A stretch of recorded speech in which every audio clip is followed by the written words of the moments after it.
Tātou tālo. Le atua lo whae. O lava o le atua o nei Palemene. O lau fio foi o le atua o Samoa ma ona tangata anu uma. Le atua o le lololangi atoa. O au fuafuanga pa ia a mata mai lava. Le urua i tangata se iau mai lava. Ina ua tō manu e ala i lo lofa tu noa i lau whaaltanga i Yesu Kiriso. O le nā lo mātou o oe nei whatseu mātou saai mao mālie. Whaaftei tele lo mātou o tua. Mo le nei aso fou, o le mālosi fou, o le ola fou, o ea mai e te tai o lo o tuno. Whaaftei fo te mātou te mai te tonu foi. Whaape nā na manuia si o mātou o tuno atoa. Mai lava i maunga te tele se o lava i se o pito i titi. Whaato esem whaamaulalo lau Palemene i uruma. Le lava so mātou ato atoa le atua. Te lo teimi mātou te se tai ma o winga lava ia whaatangata. O mātou ta talo le loto whaamaulalo le li e. Whaapale maia ma e whaamangalo lau Palemene. Whaamangalo i mātou uma. Ia mātou loa foi ma o inga i mātou. Ne whapenao na mātou mautinoa. E le o mātou tangata. A o auto finga mana ma au whiriwhiringa o mafuai o na se ei o mātou no fuia le maoto le tunu o a lava se manuia luma se o mātou tunu mātou tālo le li ie ia lau whao mana i te tai ro tunu o a fo le fono usu le yaso le li ie ma o lato to wha ma le uta mai ate oe whapenao na pe lafo ia wa lava se manuia au iluma se o mātou tunu o le ie lo mātou tamai. Wa manuia tapo inga se o mātou tunu atoa, mai lava i maunga te tele se o lava i se o pito i titi le ie lo mātou tamai. Le ngata samone, e wha pefo ia tunu ma mao le ie. Wa manuia i le ufafa ma le ufale o le tunu, i le yaso lo mātou tamai. O le mātou tatalo lea, e la lava Yesu Kiriso lo mātou li imo lo mātou whaola. Amen.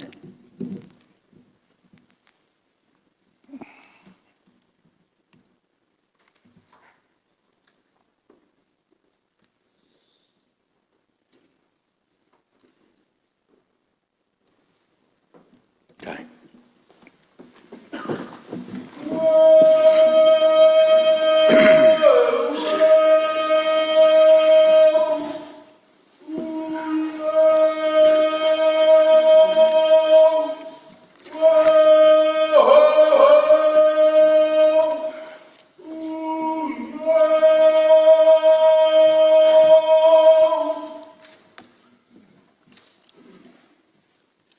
Te whasisilatu a amtari nete o manga le whono au, pei tula whono. Ua tato iaile amtanga o tato ngā ruenga nei aso, pe on tolpo mai iaile aso nafi, o te whatalo whatuai suafa man malo tato li whaola, o suafa la valea whai ei una toi whangulo o tō soifua, o tato wola le netai a whou, o whai ei una tato silwhai manu, ai leo puapua ngā. Le fio lau fionga le taitai o malo, lau fionga te maitai Palemia. Fio lau fionga sui Palemia, le a fio tō fionga i minstal Kapineta. E te nane au tō fionga i minstal Langolango. Wa talo fatfo i lau fionga sui taitai o le tuangai. Ia mese foi sui malu uma o le tātou Palemene, malo sui fua manuia, ma le langi mama. Wa talo fatfo i la fio mai o whaalulunga o mtanga ruenga, whaala tonga tumaoti le tātou malo. Tai au manuia, wha malo le usu. I le whaangaru ina fo i tapo mai o tātua tunu.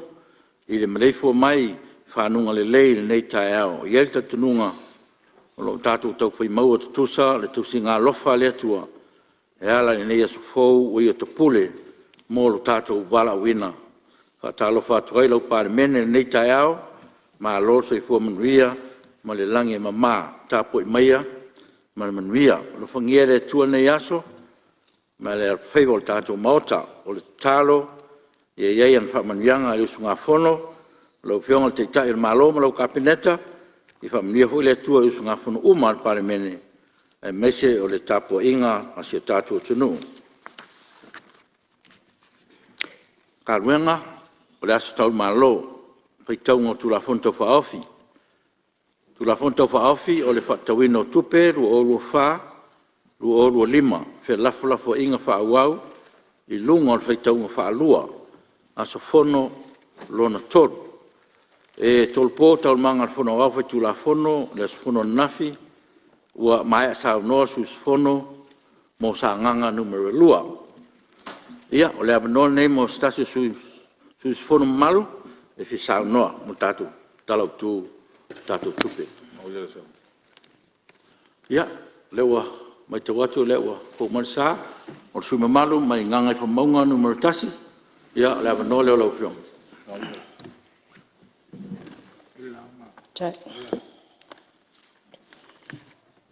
Whaftailo o fionga i le whonga whatalai mo le awanoa nei usu ngā whono mai sa la whai. Patalo whaloa ia tua i lau fionga le nei tai au. E ngā tai lea, patalo whaloa ia tua i lau fionga i le tamai tai pāla mia, lau fionga le sao whapito, mā lol malanga manuia, tai lea tua le wha alau lau ina o peau le ea wa tātou toi wheiloa i manuia.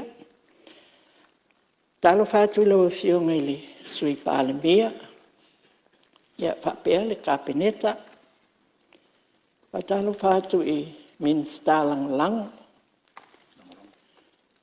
Taliu mai i le neitu, e ui le oi ila mātou teitai au te loa lai whonga mai whatalo fatu i lau fionga. Le mātou sui teitai nei, ia me se foi o sui whaipule mamalu. O le palemene, i le neitu o le tātou maota. E whatalo fatu, i le sao whainga, a whaaululunga o matanga luenga, ma whaalapo tonga le malo le tautua, malo le ngā lulue, o tau au o lo tau aveina, le mamafa o ngā luenga, mo le tautua ina o si o tātou atunu.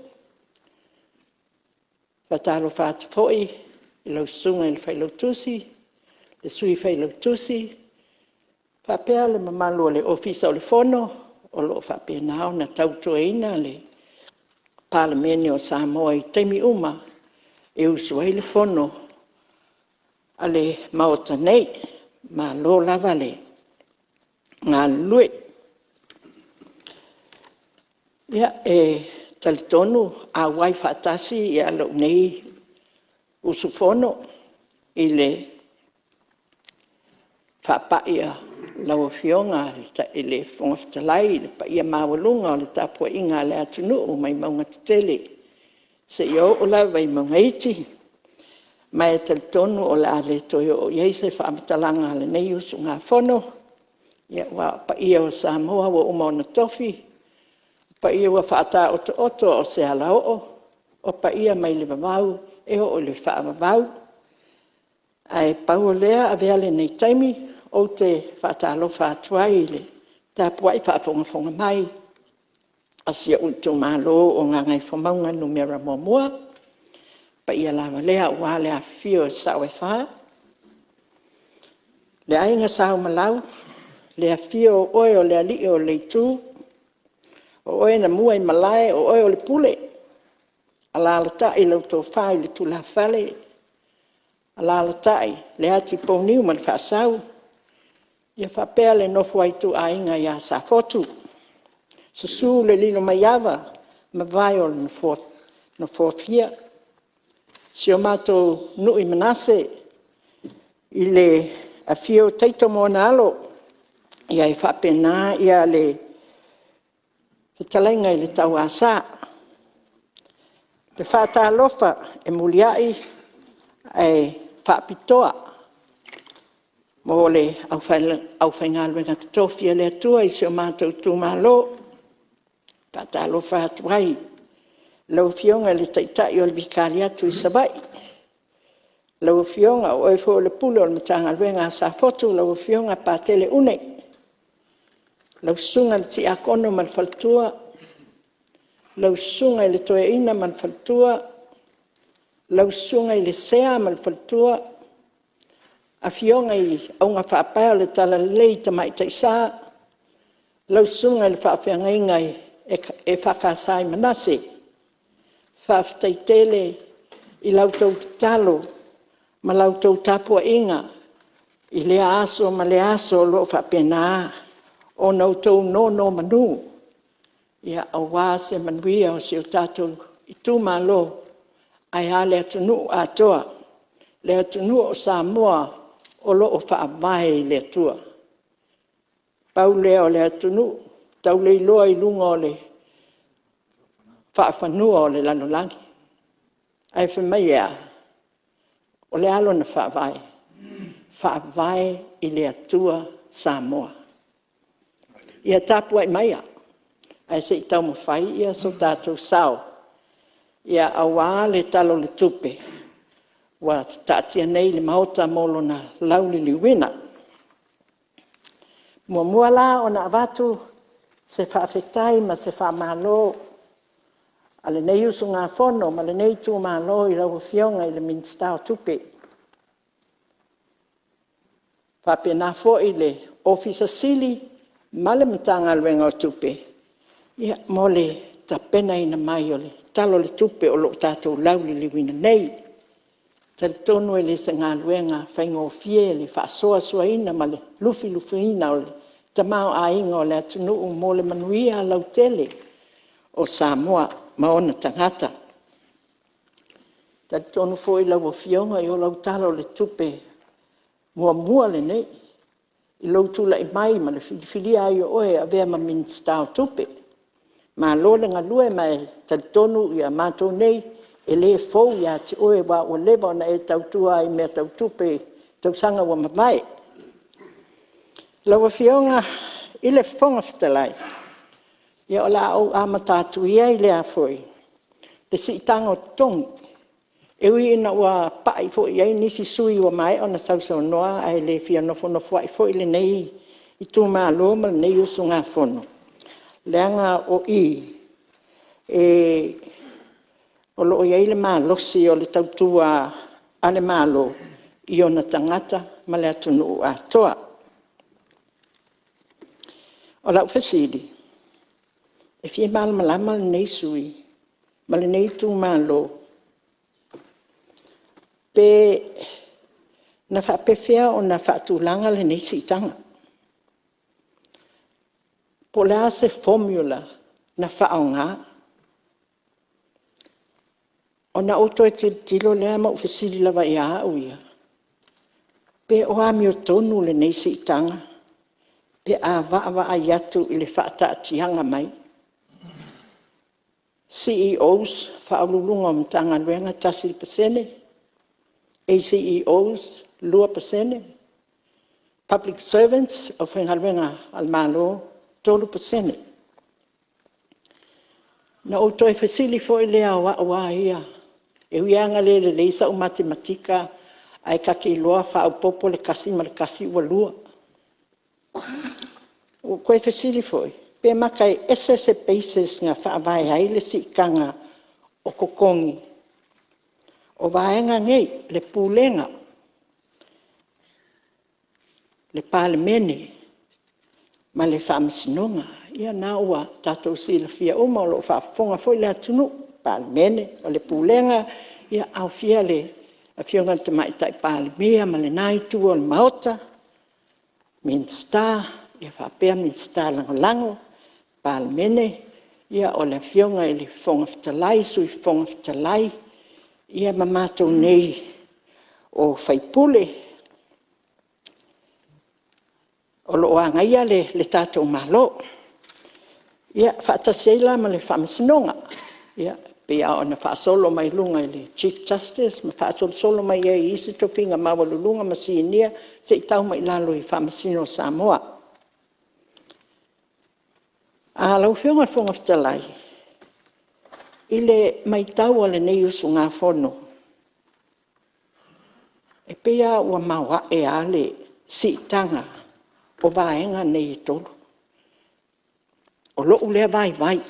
Pa mole au atau te o lo ulea vai. Pea wa mawa ea fai se vala. Pea a whapasene i fuengo mela o sikanga. 5%, 8%, 10% 20%, wa o le kols 10%.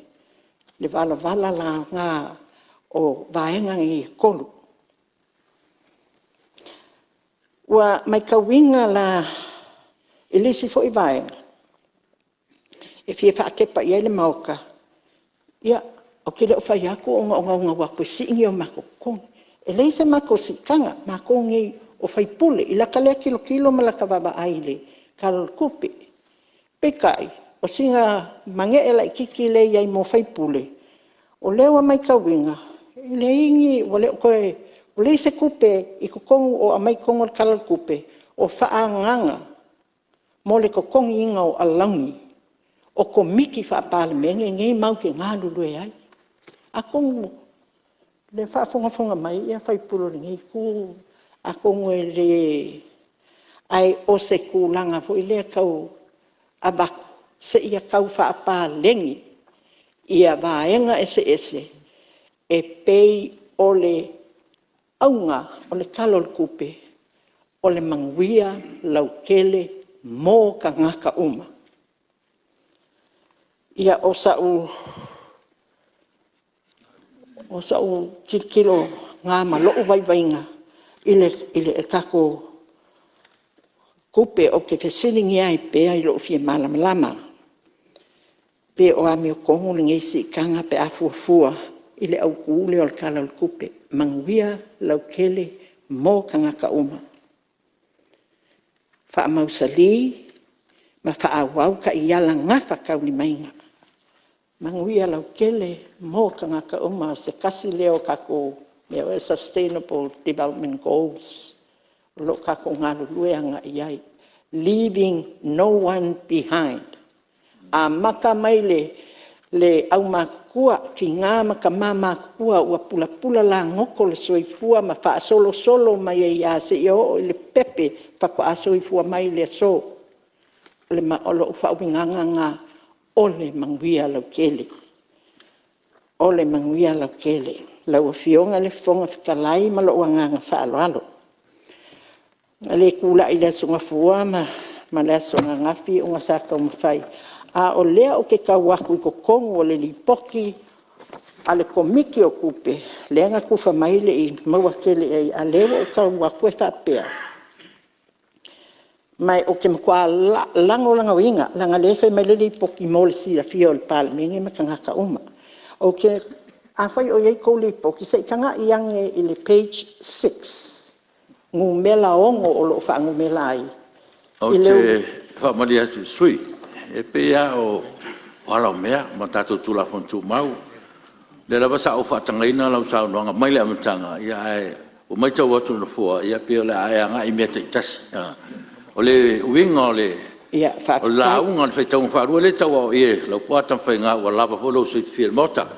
E whalau i tele pere te mau ainga, ia alo i ai awa noa. I le teimi au i iria ia ona. Tino nea, tulanga nai maua, whaalua na maua wa mano. E se lo uska i lau fionga. Ma wa ufefe ai lau fionga.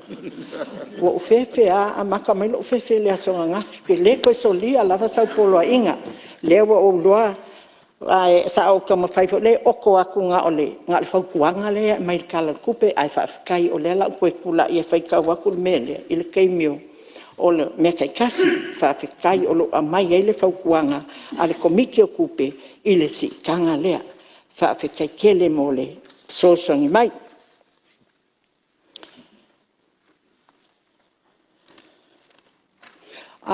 O ke fia lango inga fōi, pea o whai aku wapa i ei sui, ai o le mai kauinga, le a apa mai o le kako whaalapo konga lea o le ACC, ia la ngau o mga abako whina ngalo, kua o lango inga, a whaiwa a apa mai mo le au whai ngalo e ngalo malo.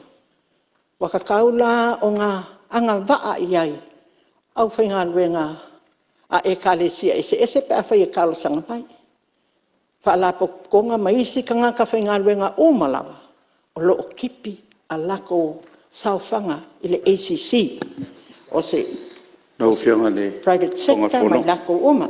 Ia malia sui mamalu se tu atu lava no ele fenga minsta ona tala tupel tatu malo se tu malo fenga minsta.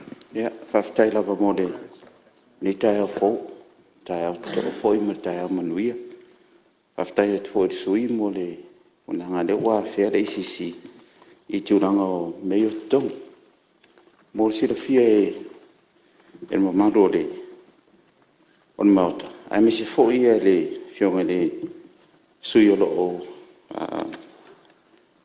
lo tu la mai nei e ye la vai la lo tu la fono le ICC i e so so ani fe ona ave mitanga luenga malo mai si foi fala tonga tai pela mitanga luenga leo tanga luenga fan mai ia pudenga fui mo o le LTA MWTI ia me se foi de MCO i lalo la langa tu la fono o lo ave la le so so ani le e fe ona ave ye e le ave le ICC se so so ani le malo mai le ICC le malo e fati no ini tong o lo tu atu per mitanga luenga tu pe fili la to po ani la to mana onga fa pitolo ye mo si le fie na o a mate le ACC sa foto ina le ACC pe le asia no e fai ona ma o se le ni e fa sa fuha tu ye la to o lo tipia la to tasi pasene a me se foi le 2% le lo ye o foto anga le ACC e le ma fai ona fatino le tu langa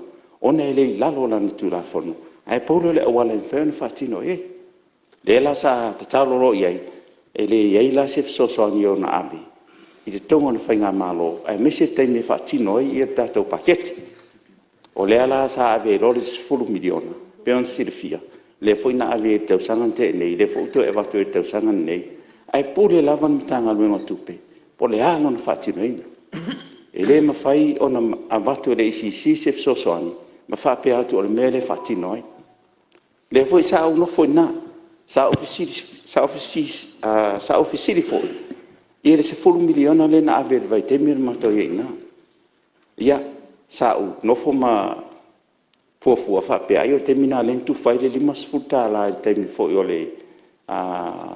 le national identification ia ai le ai la sa ave ar tu per ICC ai e fiso soani ai a fu ala ina en faina vatu i o le tangalunga tupe pule la to le fa nga tato OVT i fo i ngase lo ave faf a mata mai ai le pepe tau i le matua o lo o ngala i pe fa pe fa tau i tu langa ne ai le avatua mama to fa ya tu ai o meye si i tong ia le fia fa manga le lo fio ngal fong talai ia ina i manam nam le i tato pan minin ne yas te lo manino lo fio ngal fong talai e ole fifsiri atu fi mam lama fa mol molele tu langa lo tu lai mai fa una ino tato tu la foto ma ole so in tal non ta opule ya pe lo tali minsta no inga o taimi fa so lo italia malo ya tu la to fa a so no wo manta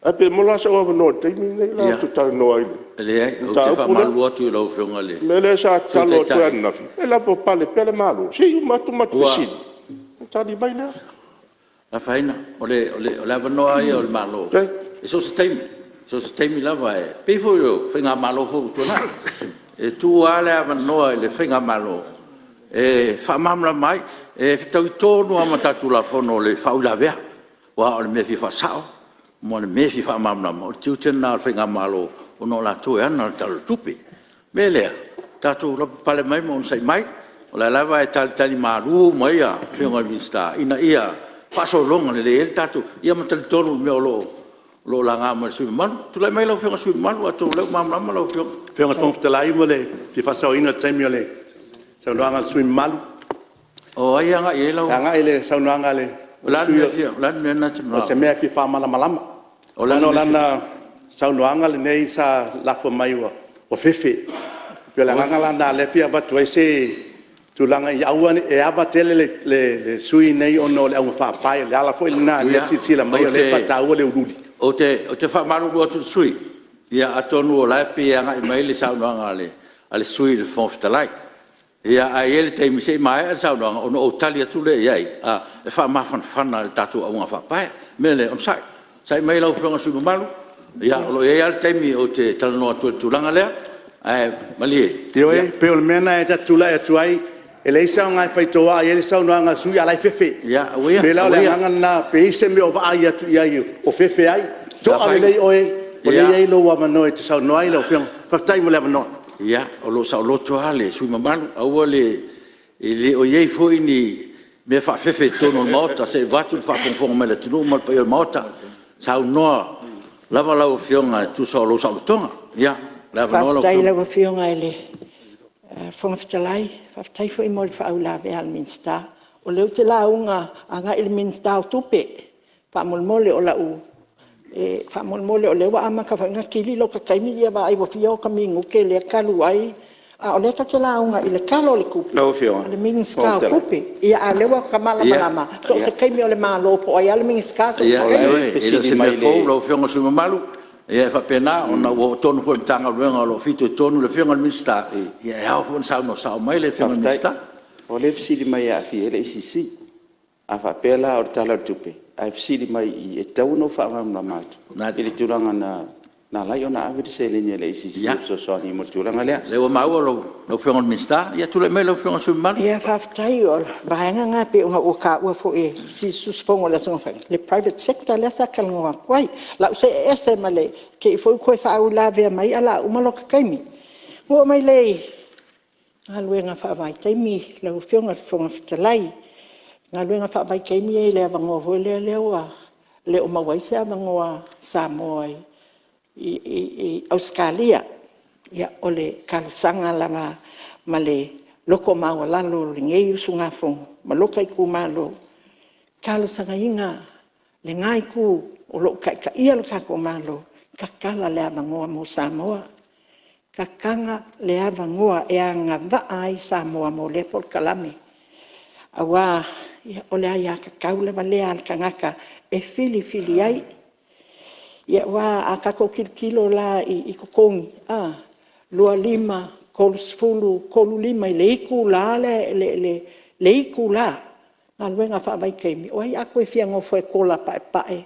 A o le ke le mea la ka alu e so swangi mai ai. O mangaku wa ia o le sui, ma le ngei ku malo. Wha mole kalo aku. Ka kala le avangoa e fili ai.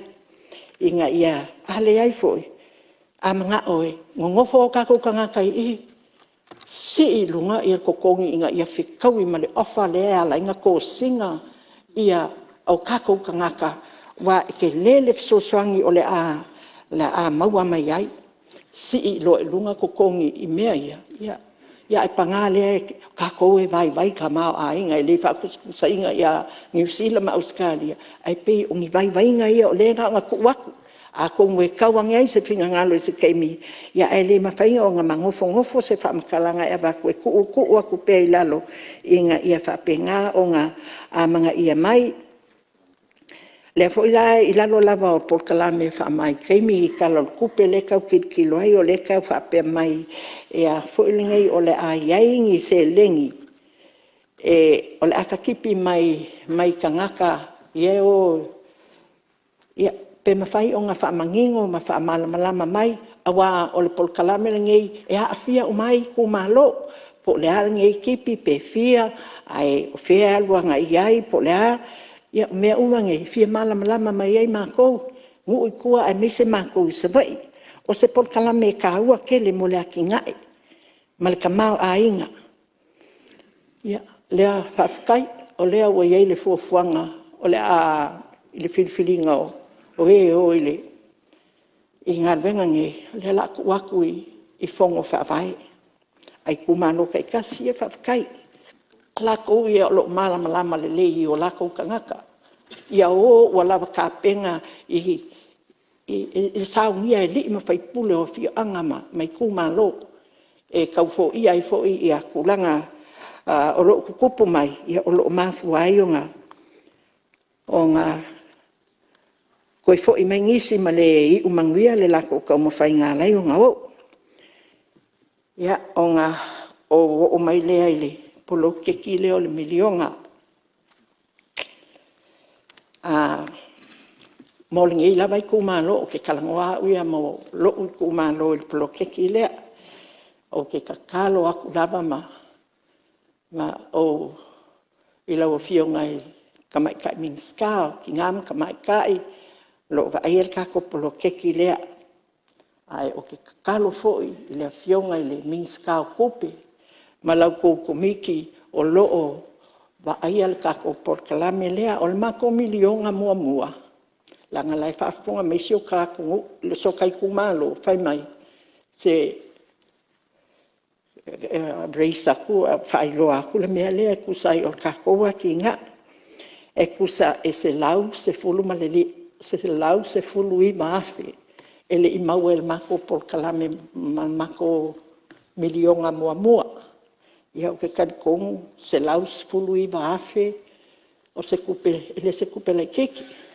Mo mia i le kaunga kao le soifuanga ma mea o loo kako whiangai nge e kakalo kuai ma le anganga whaaloalo o reasons po mafua anga whamai uka mako le kausisia ia ka iala ma whainga whaavae ngā ku umai e whaangai le kupe lea a kongo o le milionga mua ngā ia o mea kau whakoanga wil paelo iliafi o mea whapenga ia le langa vai ngai kupe. Ai ai ngai a inga ma ngai kangaka ma ale soifuanga. Ia la ai wil paelo isi a inga ma ngai mea whapenga e ngā lue ai ia la kou.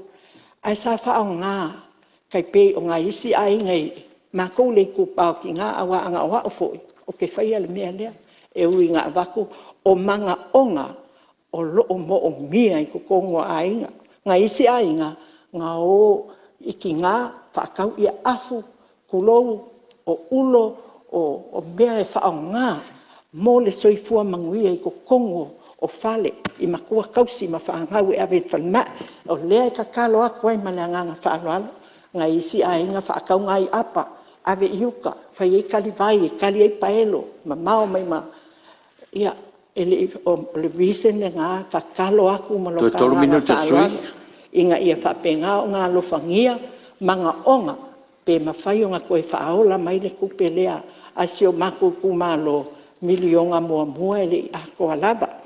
Ia pe o kulanga ngā o lo kakalo aku ai le kako por kalame lea ke le ia isi mea kau le por kalame lea ka ke fia kalangoa wai ia le o koe kolu minguk o i koe 5 minguki.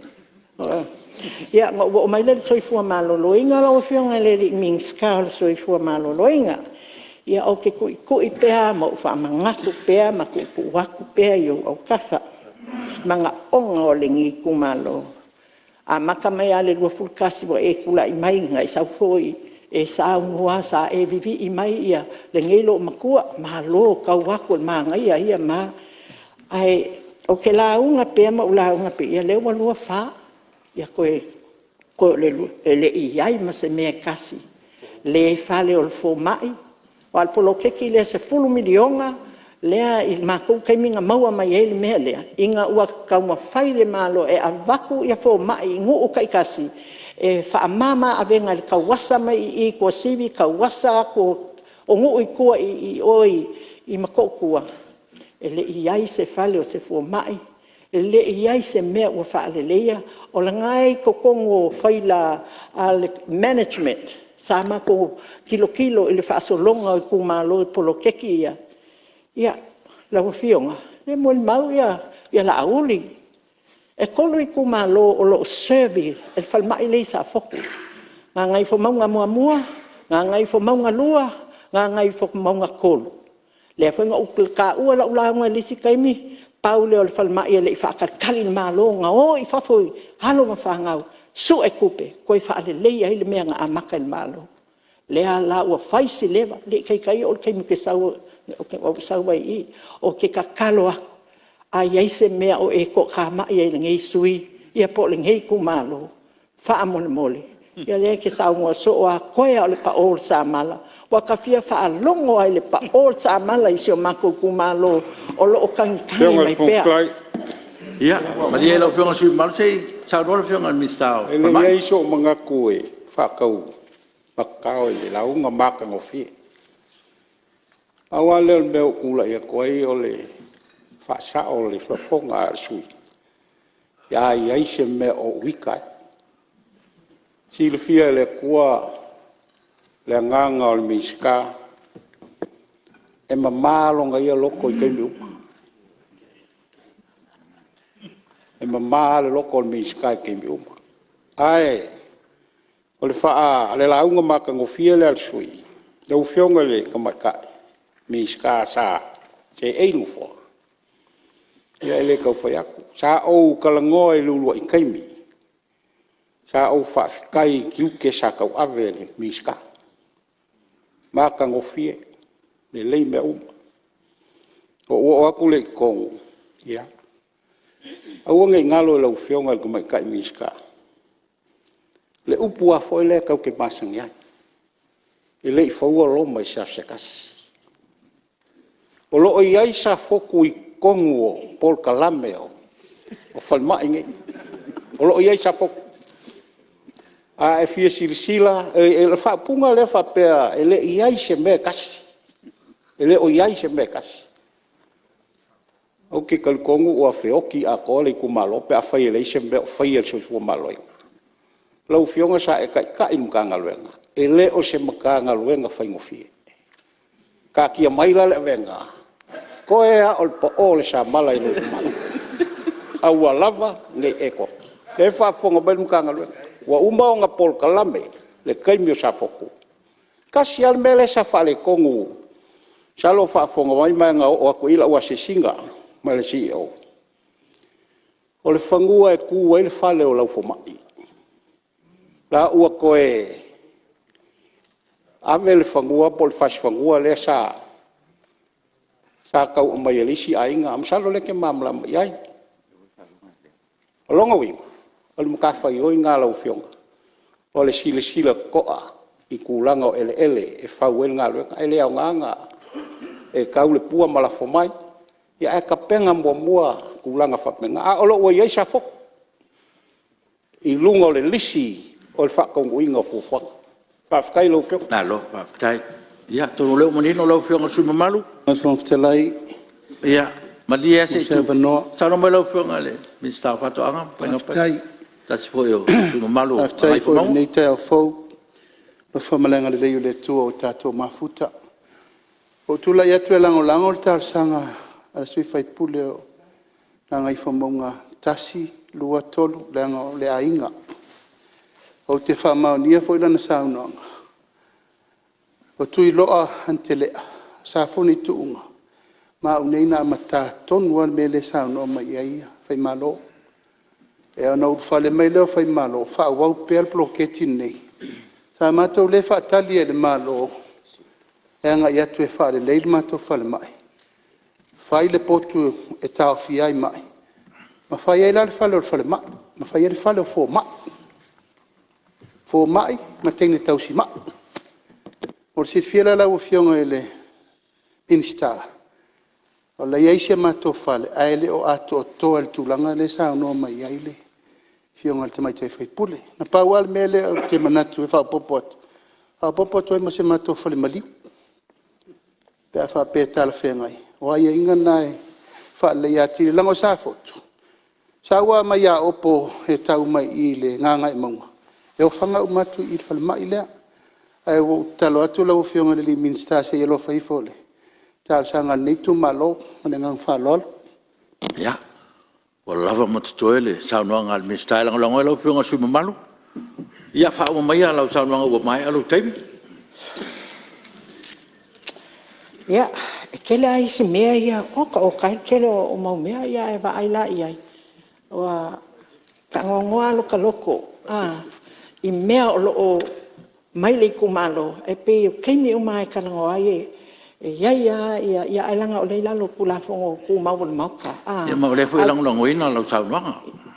ia io e leo ke fia abakul fa kai mun muli le kula i mai la au li ba pe a ngo ia ku ngai fa mau mua lua mal kolu io fal mai le sa foku le serving al ko kele I think o le fal mai piko sili longa ko kele population o lo serving e fala kala mai i ko sivi mamao ke le mai ko sibi ai pe o le ko kele ile ia le wa kele lo ka kai mila bangoa ia le fu sa ka lo sanga ia le suio anga ngafi sa e ku ai le bangoa e apa ko fa popo ngai mingu ke ale la oko aku fo ngai ia o te fa maru atu su balu ia lo ia ala o tato tu la fono ia te fa manato fo ia ele lo mo fu ia no pe au li te to tasi tato ta o tato tal tupe ia ma fa no mo nisi me o e fina ngalo iai ya o tato ngalu la tato temi ona tele tato ngalu nga ma fa lo lo pe on suma ya ke le aria mea kau soi fo malo lo ingo ke fia kalangoa la o sioki pea ia ka ko baila au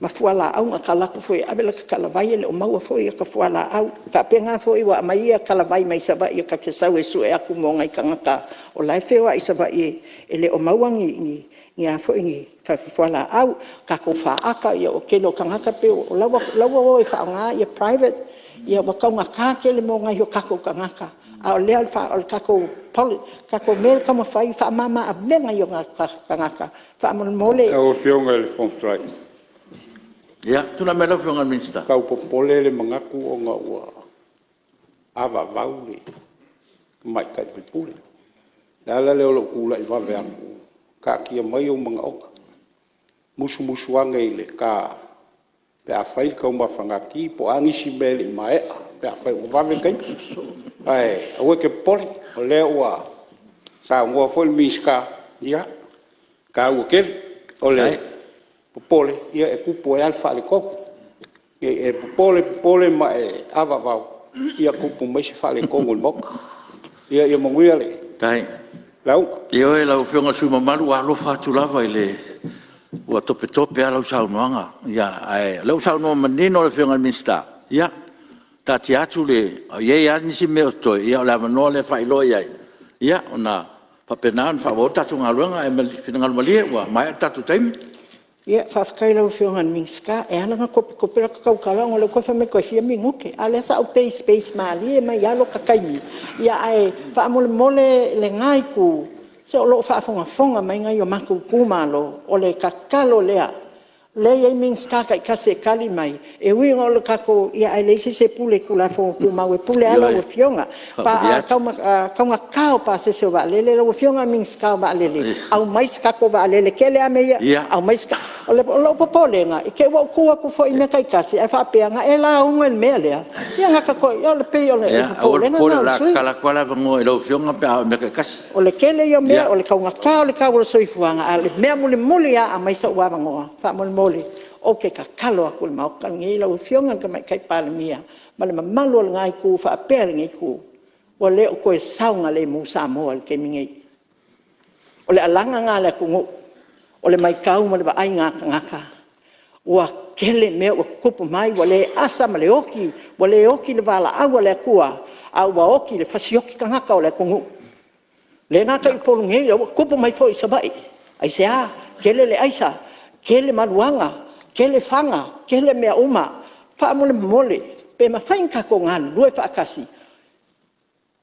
e abel fa mua po larka ko me fai le mele kupu ya sa mo wale saunga le musa mo i le feo ka pe fa nga ka singa monga sa vali la wala ai fa mai ko le o mau lo finanga ya ai fa pe kai mo lo wa mangola wa fio wala va ia lea ai kele sa nginga o nga mako kuma lo ka po mai ma fa fonga mai ma ko ka mo fainga fa leo la ko manga onga fa ka kele mo lo wa ngoa lo fionga fonga kalai ya ma lo sa no i lo fionga le sui mamalu sta si foi sui batua tatu mota ya sa se e fo il capinetta tatu tuno ma lo sa no le fu manino lo finangalo ya tono tele la bonisi a meolo mo mia ya ole a fa pena na fa oi fo le fionga minsta me se la le minsta sui fo maloina ya e fa malu atu langa o lewa na sa no we fefe lava ya ele a fu na batu se tala no fo fa malu atu ya ta si fo ya tu sa noanga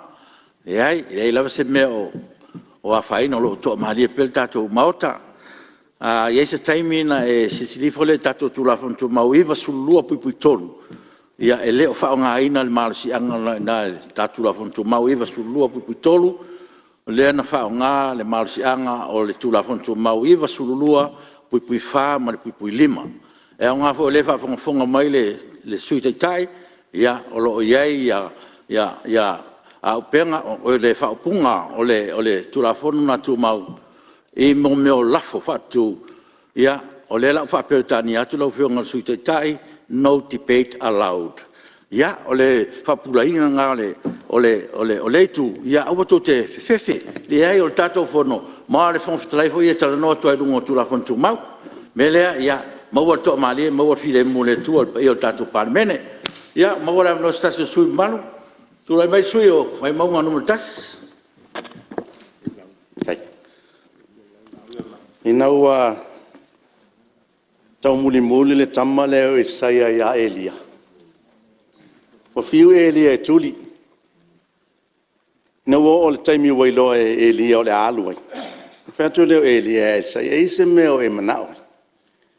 Mai le tala e saia wha lua mai lo wanganga. Ia o le tama ia pa lua mai lo wha unga i lo watali. Tu pala o le atua o Yesu Keriso. O ia o le tupu, o ia o le apostolo, po o ia o le whaitaulanga, o ia foi le au-aunga. Tātua ma tu pala na mai e le atua. O ia o le tupu, o ia o le ositaulanga, o ia o le au-aunga. Whatalo whātu le nei tu malo, pa ia o le nei maota. O le maota i tia whau o le malaya le whau tunga tangi e Samoa. Fio lau whionga le whongwhitalai. O eo le taitai o le nei pāle mene. Pa malo le whātua toa. Pa malo le whātau tainga o le whona uso le atinu. I le whaingu fia lo walawina. Anga le leile atua ma whamanuia. Me se le lango sua le whionga sui whongwhitalai. O mamana. Kalau whātu fo i mo wholo whātu le vai maunga i le whio lau whionga le tamaitai pāle mia. Nia meso sui palemia ma le afio fionga lima tamaitai. Minsta o kapineta. Meso minsta lango ia fa malo. Fa malo le taitaingo. Sio tatu atunu. O to mamana. Liu mele nei tu ia fa talo fa mo folo fatu le taitai le tuangai. Liu ia le o tatu au wai le nei tu la ia ono pinangalo fo il mota. E staimi tātou wheloa. I oe toi urutai o le nei pāle mene ia. Anga leile atua ma pa manuia i lo walawina. Whionga sui taitai, e whapena fo. Ia mese o sui mamalu e whionga lima tamaitai. Whai pule o le pāle mene o Samoa. Ia anga le leile atua ma le tua lalo. Ia whai asi sao le nei tu malo o whionga whungtalai e talo whatfo i le whionga le au malu le malo ma le masiofo. Ia whia fo i le whionga sui fono sui tofia ma le masiofo. Ia foi il famsino sili, mesio presidente o famsino fanua meswafa. E mes foi le afio fionga eli matmaitai. Famsino e lua. Ia tainane le ofisili mane piso famsino e la auto foi tu vai. Ile faingo fia le faingo fai ungo si o tatu atinu. Talo fatu ia te oto o lumana i o nei mota. Tu fionga i ofisili ma pulenga. Ngata ile malo ia mesio fala putonga tu moti. O toro o lima mawai iai le nei mota. I wha malo le tautua. Ang le leile atua lo tō walawina. Alau whionga le whaile tu sima le whionga tamaitai lo ia. Ang le leile atua. E mese le tatu ofisa le fono. I wha malo le tautuino le nei mota. I le alu launga le nei tu malo le au whainga renga pa iai le atua. O toro o no manu. E ale le turi vai ana papongi te talo. Ia wase manuia. Sa moa mo tangata. Ele whaingo fia lo tō walawina, tō o tō ainga, tō tamau ainga ma tō whaasina manga.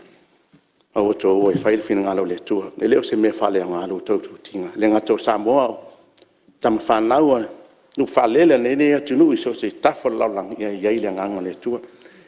Tapua inga foi, se o tātou atu nui, tamama tina matu e mota malawa ia tapua i mai. I le mwhai foi na alu le sao le nei tu malo e le mai se whaman yanga si o tu malo. Ia mai ai fusi ma whanua tanu le whioanga whio ele neu mo na alu. Mai se foi ma tua e atali ulu. Pai a ingo salvalasi ai mai se foi o. Kua ti mau me tua lai fia ma tu sa mau. E ala lo teo malai whautu ngā tangi tu mua. Whio e tu leo pupu. fonga la tau le usoli le te li matua alo mali toa alo tu le pupu e a mau le tau a mai tu ala fia malu e tu sambau ia ani niva ma puni ala va ma fa polima ia wale fa fioli mesele ngata yala mo to ainga sanga ta yala e fa pe fu le ma pu ia mesele matua e tuato o lo le fa mtu pona ia mesele sale pon sio tato no o fangali ia wa fa poiva ia pili o uam fatolo ia wale la tama tu sunga tawalo man vai ia mesele pul manga fol fainga ia mesele o lo le tangalo ma puna o entalia tano malu ya sale pon nem fain fa ngalo le tapoinga se o pitanu o mong fia pa ia sunga i fa fengainga so sfat fai taulanga i tong e mesele tupu mai e wa fioma papa ao i nei mong fia ia tapoi mai se o ainga i Niusila se o staff lang i tapoinga ia da fai se o tatu sao moli le nganga fa taila o fionga fungsalai le minsta tupe le nei li poti male tala au tu le tupe o tuina mai upo le atunu a malia se pese tati fiesiva matango fiel talo le tupe o pen mo te moli le ngang faftai ele selu atu e lango ina le suyo le vaimonga tala le tupe pau al tu lango nei tu alalo manai te fau tuanga ia au wali talo le tupe e lua tu le nei la unga lo fionga e mo mea se tu malo ona o oile le tala tupe a ve foi nei tu lai faftai tuai te talo le ekalesia katoliko ia le o mo tala o mo te tai le ekalesia ia ngale le tua le fionga wa vemo taiulu fionga ya patele mosese ia te taino le ekalesia mana onga se tu malo faftai le fionga min sta nga wenga te tele le malo mai al tele o tato o wala i fangali le tongo vai lele ia te talo e silsila si o tato nu o lauli ia pitu nu mai i matua malepe ala nga iuta e se silsila ane la o fionga le minsta e se tulang fa pena i tape le fata e sua e wale mawhai na o mai na i tamama tina matua i ni tavale taxi ia nga pick up malepe le wala le ngata ile ia ole a ia fo ole bai pitu nu mai o lauli leo te tala no ai tena fo le tongo i a wala talotu te tonu ale ai se silane la ofionga le ngate le tongo ao fangali ao vai lele fo le ai lo fia nga i nei tamama tina matua le lotu ile mfaina owa le ngate si o le tau atu nang fa pena silane la ofionga pena fo sio tato no fangali ia pe mafai ole nu le fangali o tele na o yuta ia tonu ia le se wala mfaina pe a mai tai ta vale anga i mai vai vase ia pe anga i omla ta polo ia se awala anga ia ti tono lo ia na awala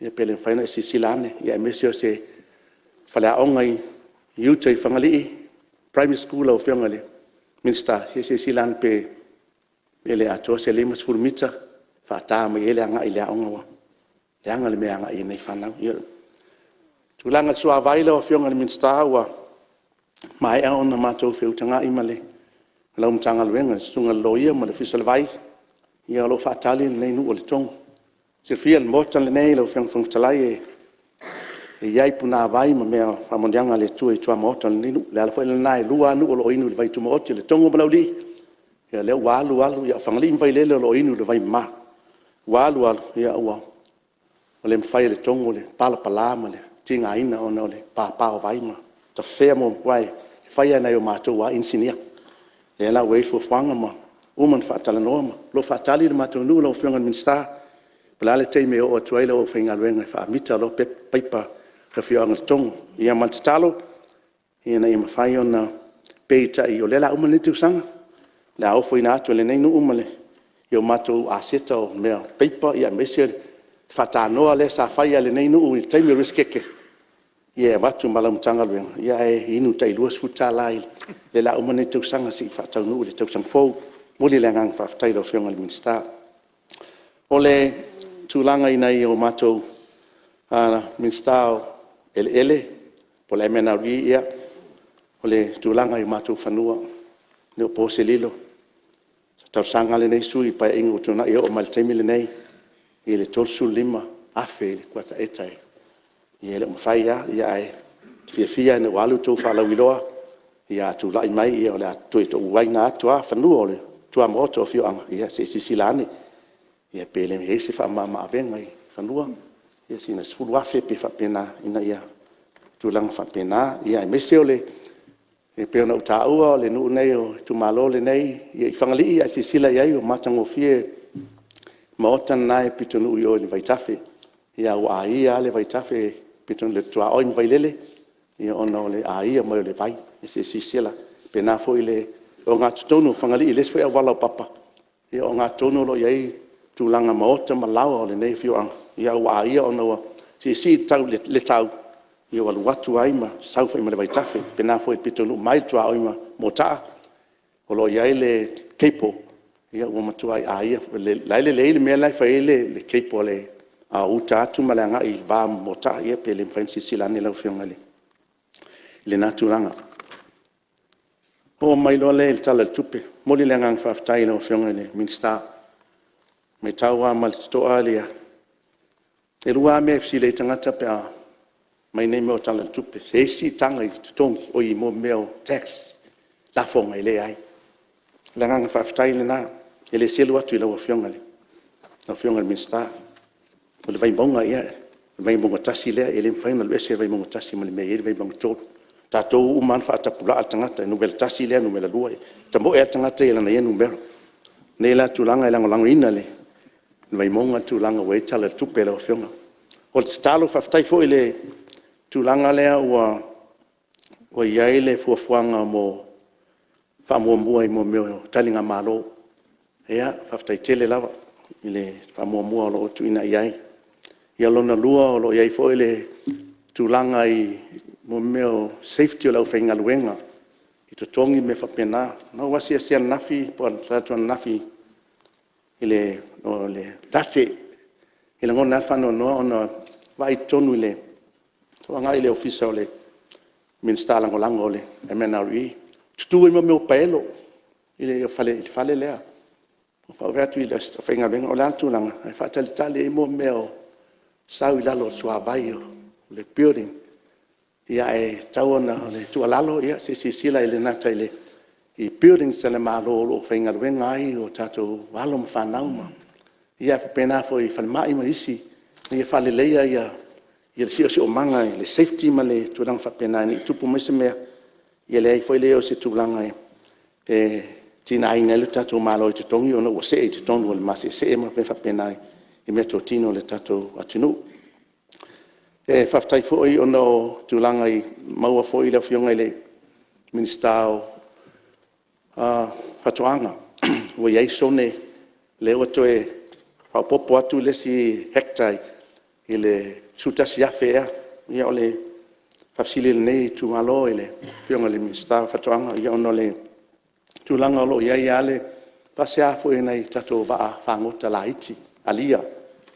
Tūanga i mai le makete o ia ua matua i tangutā le ia alfisili po le ale mea ia peua o le tatalo po le leina na vaai le tato sio manga le whainga e ngā lulua i o tato atunu le reserve mo tato i ne ia whapena le talamonia o au te saua i la sai whatau se ia o le toi maua se sfutala o maulala o le lima sfutala se fasia i tipi tulou se silane le sone e whainga e ngā lulua e nau tātou wā. Tātou wā logo sa wā whangota ua le o toi sau. Ona lea. Ia ele whi ese tūlanga po le leile le leo ina e tātou wā aia mai whafo i la tōna le mai a whangota wha tu la whono. Ia mata saa mai stonu le atunu ia ele o tia ina o tātou. Tumalone o le vai monga tamau ainga ia i tūlanga i mel sami ia o lo pui fo e mato nga te fale ai anga ia tu i le tule vai monga no mato i tu malo ia pauane tu malo aso mai fa tau al fangu vanga fa tau sea tui funga o le lodi mai ia nga te fale tama ai nga le tu malo le nei ia polenga le nasi si silane la ofionga le ministai le foi mata ai ma le tulanga lo ia ro tatu atinu mo le whalenga ngā whaftai le tūlanga i alanga tupe o lo tuinati mo meo mataanga.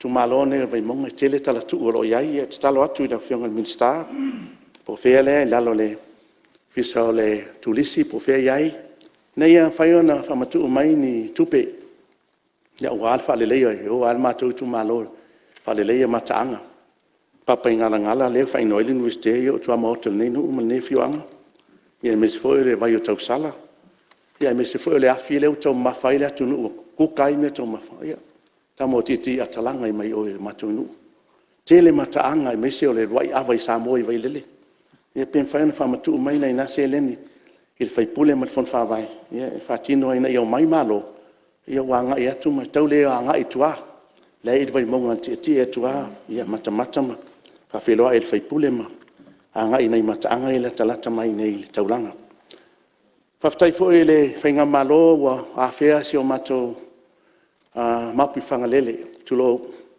ia faftai i famonianga o sa mai se o mato sirfio mapi fangalele o e ofafua le au onanga i tamba matu ele faptua foi le kalesia katoliko so se tina matua o le mfaina tausia mo yen malos ia lo avanoa mapi fangalele ia lo pe le lifale au onanga ia mato se mato tu malo lango ia ina i tamai te sa faftai le se famama avenga ma se lenu famatu watu mo map fangalele ya talo ya manai ala e watu sta vale pe wa ina tamai tai sa ina ia mafai ona fa mai ina tama matina matu pe a mo i mai tino tu lai mai le Malia le si mamalu se le tu la me fionga me sta watu anga ina ne I mamau tele atu le sa no nga sui mamalu ai ta ua tele le mele na ia ta ua ile tulanga o le taunga tau I ale ua ia ile tatu atunu pe on sirfia ia o lo ofenga I nei le lalangi atoa mal faafi tauri le nei o sui ngol tau o le to tu sai le me sa tato o lai mua mal mele o tato ia le taimin nei ma ua faapineina le mele ua sioki a sa masani tato iai fa mamla mangala sa no ngal sui o tato o lia ia va fa ngotalaiti e ngapa mai le lato fa ngotanga ile lusu mai la e o tu leptanga no lusu mai la ona ya paulo me ngafa ile ngafa tauli mai no le alia ona le ni va o va tu lo e no lo le tu langa le lo ma le mfainto foi mai alo ia ina tato va ai e fa tanga ina le malo va fa ngota tele ia vai sa no ia ina te ua fa sol tu la fono fa ngota ina o lo ilalo ntanga luenga leo le Coast Guard e pui ai tu langa ia ina ia ua fo ina iso na faia to tonu al tato sone fa ngota au samo o le tunu pito sirin la titilo na sone fa ngota no na IEZ o fa manianga la leta te mawana laina apa mai company te tele e o atu I fafo atu o le sone samo fa ngota mai la io na mai le matato le tele el tato export airline le transshipment le fai na mai o ia fa container al tele o ele ni tato wia o ia o alu atu ai fa ngotanga samo I sone sa loto ai si atunu o le fa tanga I tato va o le luma nei o cabinet le talo sanga o le avel cabinet pe ma faina fa atanga se vaenga o iana e tali ele me le te sa no mai o tanga ta tele le tau tato wia e mai se vaenga o pasene o ia la popo ia ele ma faina ave fa ai sa wai mai ia ma faina tato fa ngana ma tau ma faina e tali tonu ia la me le te sa no ia su mat alfa mo la vai o le una ia tol tato mtanga lu ia le wa sa no I banga tau tato o ma tua fa ma losi le me le una ia tol mtanga lu fai sua ari ao vanga tui tungane sea so se to inga me le una ia tu e tato wa se lenga wala me ia tilapia langa tau na fai tato ngal wa sui de la langi o ngol sui ngol tau ia alfa mam na mangale yo ngol sui mat ai alo ia lau fionga sui maru leo ni no ni so me sala ya mai fai mo le so sala fionga sui mai maru fionga le minsta ia no le o tu lai mai minsta yo le to mo foi se manatu faftai tele a mo le tulanga le to fiaina foi le tu malo vai monga mo tulanga fa fua fa le anga fo I por mo le fa la ui ina I mo tato malo e le uto eva to talo le tu malo I le ofionga mista o le vai atu tala tupe e sele ni mo tu malo mai monga ia le mai fa ali pa le anga fo io fua fa le anga I te mire mai malo ia talo e pele tai lima suru afele le tu malo e wale la amato mai fa ali le le tono tala tupe e na fa penasi Ya, ma dia na fiona sui ma te tura me lo fiona mista. O lai fa longo mai ia tu malo mo le fale vai maunga ma le fale ata. Lai o lawa e tato tupe. Tato te nga malo no ve mo ki topa. O te popole o tal sanga na le te be il cabinet. Nanga ele se me le titir me le la fai ia vai maunga ma fale ata. O la sira sila le tupu mal masiofo. Ma le lalo langi ato I fua fa ele le ngolela represent e faleata ia ma vai mau ai te talo atu a mai me ano li tu malo ai wolo fa tau mai solo ai mai fua fa ele le ngali tu malo a wata to fa mo le a o matua tatu saun ni le fa vai mau tasi ru to fa faleata tasi ru to fa ala ia le tupe nei te o fa sein fa fonga me tu malo le o mai o la ia le tupe mo tatu fa mo le Alo, tai. Ia, we foi manatu lo fiona sui malu no lewa. Tatu mo tatu te malo lo. Ia fa wa ole saunanga lo fiona sui malu. Tatu te liu mai. Tatu te le malo lo te fa manatu atu sui malu ngai fa maunga no mo lo fiona de. Ia la ngalesa e ta ua tulanga le metaitas. Le ai le fa tapula ina. Ia metaitas le na mesa e la ungai. E ta tala lava lo wa no I metaitas. Mau wa no lua sta su 5 minute ia o te pole o lava le temi te sauno nisi meo me te tasi ia o le tulanga na lo ia tatu ma tula fonto mau ia o mai te wat fo I tatu no fanga le tunu le wa fio mai le fio ngai avui ni mo siaki ma lo malanga mai New Zealand Australia ia fa talo fa atu le tatu palmene ma lo ale soifua ma lo foi le ngalu ia fa ftai foi mo lo tu sao te mau ai ngole tunu ia manuia to e ngo fa mo wanga ia la fa tati ese ngalu ngal fono ao mo lan malo longa masani o tai ao